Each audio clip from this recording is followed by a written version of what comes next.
So, usapang diagnostic tool pa rin tayo mga boss. Itong M100 Pro. Meron lang ako ipapakita sa inyong dalawang features na sa mamahaling diagnostic tool nyo lang makikita.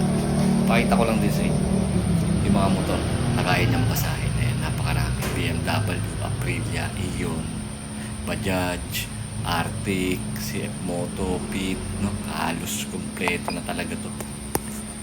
Cable na lang ang bibilihin mo. Pero meron pang Hartford, Honda, Yosung, Hero, KTM, Kawasaki, Indian, Piaggio, Royal Enfield, Kimco. Halos kompleto na talaga. Napakabisa ang diagnostic tool na yan. Ayan, meron pa dyang Iben, TBS, SYM. Siyempre yung Yamaha nandyan. Vespa, Suzuki. So almost complete. Naandyan na siya sa diagnostic tool na ito. Ito yung maganda dito. Pasok tayo Yamaha. Tingnan natin kung meron na ditong MIUI 125 sa letter M. So wala pa din. So balik tayo. Automatic na lang tayo. Automatic search na lang. Tapos engine. Pakita ko lang sa inyo yung special function na merong itong M100 Pro. Itong napakamurang diagnostic tool na makikita mo lang sa mamahaling diagnostic tool. Ayan. Pasok tayong diagnostic. Pakita ko sa inyo yung function na yun.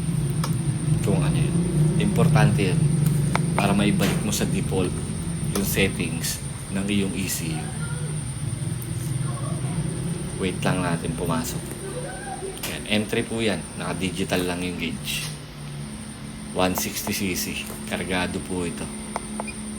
Binalik lang namin yung stock ECU for demonstration lang.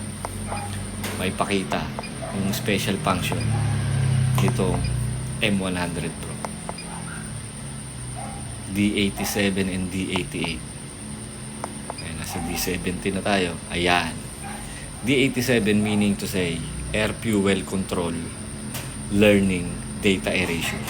So ngayon, naka number 1 siya. Ibig sabihin, nagbago na. Ibabalik natin siya sa default. Lalagay natin sa 0. Ibig sabihin, ayan, pagka 0 na siya, bumalik na siya sa original na air fuel learning data niya.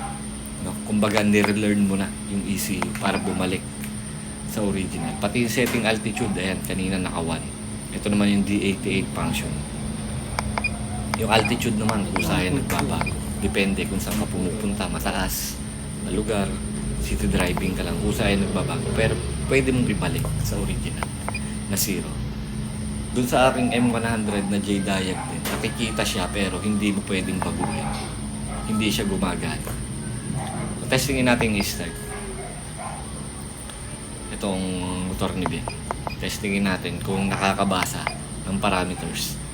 Itong M100. Loaded ito mga bossing.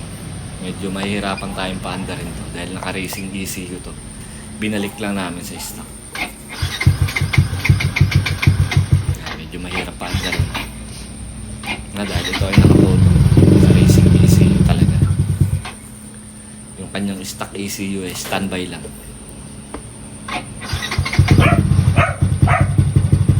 Ayun.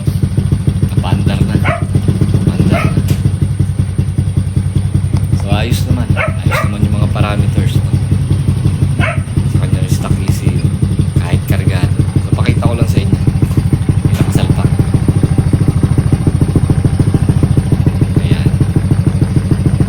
Yung kanyang stock ECU. Sinalpak lang for demonstration purposes lang. For demo lang talaga.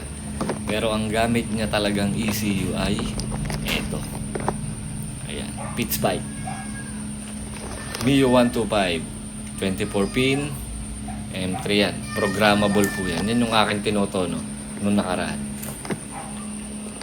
Binago ko yung mapping yan. So, binalik lang namin yung stock ECU para lang ma-demo. So yung function po na yung D87 and D88, sobrang importante po nun. Lalo na sa mga nakakaintindi. Medyo mahirap lang talaga siyang ipaliwanag. Dahil maikli lang itong aking ginawang video. Ayan, halos kumpleto na yung mga motor na pwede mong i-scan, ma-diagnose. Meron ding OBD2. Pwede rin sa sasakyan. Kaya napakabisa. Kable na lang talaga ang bibiliin mo. So yun lang mga boss.